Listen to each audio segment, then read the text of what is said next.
કેશોદ તાલુકાના ઘેડ પંથકમાં જળબંબાકાર જેવી સ્થિતિ. મોસમનો કુલ 40 ઇંચ વરસાદ નોંધાયો છે.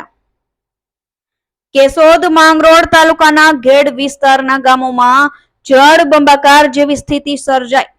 ખેતરો, ખેત પેદાશોમાં નુકસાની સાથે અનેક જગ્યાએ નદીના પાળા, સુરક્ષા દિવાલો તૂટવાના બનાવો સાથે અનેક ગામો સંપર્ક વિહોણા બન્યા. હાલના વર્ષે 40 ઇંચ વરસાદ થવા સાથે મેઘ સવારી હજુ યથાવત છે. ચોમાસામાં દર વર્ષે વધુ વરસાદ થતાની સાથે ઘેડ વિસ્તારમાં જળબંબાકાર જેવી સ્થિતિ સર્જાય છે.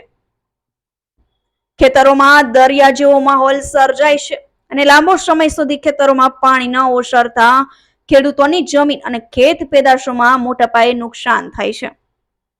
જુદી જુદી નદીઓના પાણી ઘેડ પંથકમાં ભેગું થતું હોય. નદીઓ ઊંડી અને પહોળી ન હોવાના કારણે નદી ઓવરફ્લો થતા નદીના પાળા તૂટવાના બનાવો દર વર્ષે બનતા રહે છે, જેથી ખેડૂતોની જમીન તથા ખેત પેદાશોમાં મોટા પાયે નુકસાન થાય છે. હાલના વર્ષે પણ બામણાસા ગામે ઓઝત નદીનો પાળો તૂટતા અસંખ્ય ખેતરોના ધોવાણ સાથે ખેડૂતોની ખેત પેદાશોમાં મોટા પાયે નુકસાન થયું છે. જે બાબતે ખેડૂતોની એવી માંગ છે કે નદી ઊંડી અને પહોળી કરવામાં આવે તેવી દર વર્ષે ખેડૂતો માંગ કરે છે, છતાં સરકાર દ્વારા ઘેડ પંથકનો કે કાયમી પ્રશ્ન હલ થાય તેવું કરવામાં આવે તેવી ખેડૂતો માંગ કરી રહ્યા છે. કેશોદ તાલુકાના બામણાસા ઘેડ ગામે દર વર્ષે એકાદ બે જગ્યાએ નદીનો પાળો તૂટવાના બનાવો બનતા રહે છે. હાલના વર્ષે પણ બામણાસા ગામે ઓઝત નદીનો પાળો તૂટતા અનેક ખેડૂતોના ખેતરોમાં ધોવાણ થયું છે. સાથે સાથે ખેત પેદાશોમાં પણ મોટા પાયે નુકસાન થયું છે. અનેક ગામોમાં જળબંબાકાર જેવી સ્થિતિ સર્જાઈ છે. અનેક ગામો સંપર્ક વિહોણા બની ગયા છે.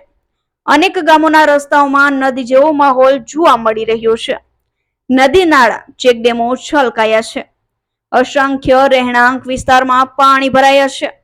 હાલના વર્ષે મોસમનો 40 ઇંચ વરસાદ નોંધાયો છે. હજુ પણ ભારે વરસાદની આગાહી હોય અને હાલમાં પણ મેઘ સવારી યથાવત હોય ત્યારે ઘેડ પંથકમાં હજુ પણ વધુ પાણી આવવાની પૂરી શક્યતા હોય, જેથી ઘેડ પંથકના રહેવાસીઓએ ભારે હાલાકીનો સામનો કરી રહ્યા છે. ચોમાસામાં ઘેડ પંથકમાં દર વર્ષે નદીઓના પાળાઓ તૂટવાના બનાવો બને છે. દર વર્ષે રજૂઆત કરવામાં આવે છે ત્યારે ઘેડ પંથકનો પ્રાણ પ્રશ્નનો કાયમી ઉકેલ થશે કે કેમ તે તો હવે જોવાનું રહ્યું. નરેશ રાવલિયાનો report, Gujarat national TV news, Keshod.